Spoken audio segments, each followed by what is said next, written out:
चलिए आज क्रिकेट के मैदान की एक अविश्वसनीय कहानी में गोता लगाते हैं।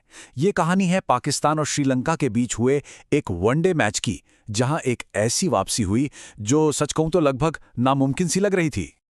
तो सवाल यही उठता है कि आखिर कैसे एक टीम जो पूरी तरह से हार के कगार पर खड़ी थी, उसने न सिर्फ वापसी की बल्कि आप कह सकते हैं कि मैच का पूरा रुख ही पलट कर रख दिया। आइए इस कमाल के टर्नअराउंड को परत दर परत समझते हैं। तो कहानी शुरू होते हैं रावलपिंडी के मैदान से। श्रीलंका ने टॉस जीता और एक बड़ा ही स्ट्रेटेजिक फैसला लिया, पहले गेंदबाजी करने का, और पाकिस्तान को बल्लेबाजी के लिए मैदान में उतार दिया। और पारी की शुरुआत में ही श्रीलंका ने अपने इरादे बिल्कुल साफ कर दिए। एक बहुत ही चालाकी से लिए गए रिव्यू ने पाकिस्तान के ओपनर साइम अय्यूब को वापस पवेलियन भेज दिया। ये एक बहुत बड़ा शुरुआती झटका था। और इस पहले विकेट के साथ ही पाकिस्तान का स्कोर था सिर्फ 14 रन पर 1 विकेट, मतलब टीम तुरंत ही दबाव में आ गई थी। अब कहानी उस दौर में पहुंचती है जहां श्रीलंका ने सच में मैच पर अपनी पकड़ मजबूत कर ली थी। उनके गेंदबाज और खासकर एक स्पिनर पाकिस्तान के जाने माने टॉप ऑर्डर पर पूरी तरह से हावी होने लगे थे। और यहां पर एंट्री होती है श्रीलंकाई गेंदबाज वानिंदु हसरंगा की। उनकी जो रॉन्ग अन थी, मतलब एक ऐसी गेंद जो एक लेग स्पिनर के हाथ से निकलकर ऑफ स्पिन की तरह घूम जाए, वो पाकिस्तानी बल्लेबाजों के लिए एक अबूझ पहेली बन गई थी। और फिर तो जैसे विकेट गिरने का एक सिलसिला सही शुरू हो गया।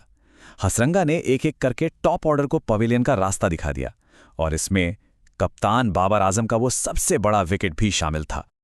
उस वक्त कमेंटेटर के शब्द थे, पाकिस्तान यहां मुश्किल में है, और वो बिल्कुल सही थे। 95 रन पर 4 विकेट, पाकिस्तान के लिए स्थिति बहुत बहुत ज्यादा गंभीर दिख रही थी। लेकिन कहते हैं ना कि क्रिकेट को यूं ही अनिश्चितताओं का खेल नहीं कहा जाता। क्रीज पर 2 नए बल्लेबाज आए, सलमान अली आगा और हुसैन तलत, और अब इन्हीं के कंधों पर पूरी पारी को बचाने का भारी भरकम बोझ था। और इन दोनों ने सिर्फ विकेट नहीं बचाए, बल्कि एक सोचा समझा जवाबी हमला शुरू कर दिया। उन्होंने अटैकिंग शॉट्स खेलने शुरू किए, जिससे श्रीलंकाई खेमे में भी थोड़ी बहुत चिंता की लहर दौड़ गई। और नतीजा, सलमान और हुसैन के बीच हुई 138 रनों की एक मैच बदलने वाली पार्टनरशिप। और ये सिर्फ रन नहीं थे, ये मुश्किल वक्त में हिम्मत और साहस का एक जबरदस्त प्रदर्शन था। और जो बात इस पार्टनरशिप को और भी खास बनाती है वो ये है कि ये 138 रन सिर्फ 127 गेंदों में बने। ये उनके पॉजिटिव और बेखौफ अंदाज का जीता जागता सबूत था। इस कमाल की साझेदारी के बीच दोनों ही बल्लेबाजों ने अपने अपने पर्सनल माइलस्टोन भी पूरे किए। सलमान ने अपना 9वां वनडे अर्धशतक बनाया, तो वहीं हुसैन ने अपना पहला, और ये दोनों ही जबरदस्त दबाव के बीच आए। एक मजबूत नींव रखने के बाद अब बारी थी पारी को फिनिश करने की, और पाकिस्तानी बल्लेबाजों ने आखिरी ओवरों में अपने हमले को और भी तेज कर दिया, जिससे रन बनाने की रफ्तार में एक नाटकीय उछाल आया। पारी का अंत कितना विस्फोटक था, ये आंकड़े खुद बताते हैं।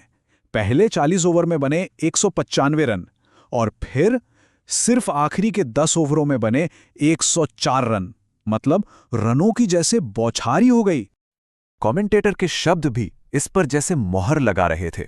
आखिरी 10 ओवरों में 104 रन, वाकई एक अविश्वसनीय फिनिश था ये। अब फोकस करते हैं इस पारी के असली हीरो पर, सलमान अली आगा पर, जो अब एक बहुत बड़े पर्सनल माइलस्टोन की तरफ बढ़ रहे थे। और सलमान अली आगा ने कर दिखाया। उन्होंने अपना शतक पूरा किया। जिस तरह के दबाव में वो मैदान पर आए थे, उसे देखते हुए ये एक अविश्वसनीय, एक यादगार उपलब्धि थी। स्क्रीन पर वो जादुई आंकड़ा 100, ये सिर्फ एक स्कोर नहीं है, ये कहानी है दबाव में बिखरने से इनकार करने की और मजबूती से खड़े रहने की।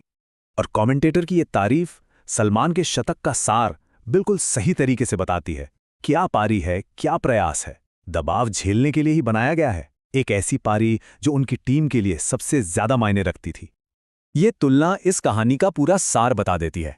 एक तरफ टॉप के 4 बल्लेबाजों ने मिलकर बनाए सिर्फ 72 रन, और दूसरी तरफ नंबर 5, 6 और 7 के बल्लेबाजों ने मिलकर जोड़ दिए 215 रन। तो आखिर में स्कोर कार्ड पर एक नज़र डालते हैं। ये साफ दिखाता है कि कैसे मिडिल ऑर्डर के इस शानदार योगदान ने पाकिस्तान को एक बेहद मुश्किल शुरुआत के बाद 299 के एक बहुत ही मजबूत स्कोर तक पहुंचा दिया। तो आज की ये कहानी हम इसी ख्याल के साथ खत्म करते हैं कि क्या खेल का सबसे रोमांचक ड्रामा असल में ऐसी ही वापसी की कहानियों में नहीं मिलता? वो कहानियां जो एक अकेली हिम्मत भरी पार्टनरशिप पर बनी होती हैं। ये यकीनन सोचने वाली बात है।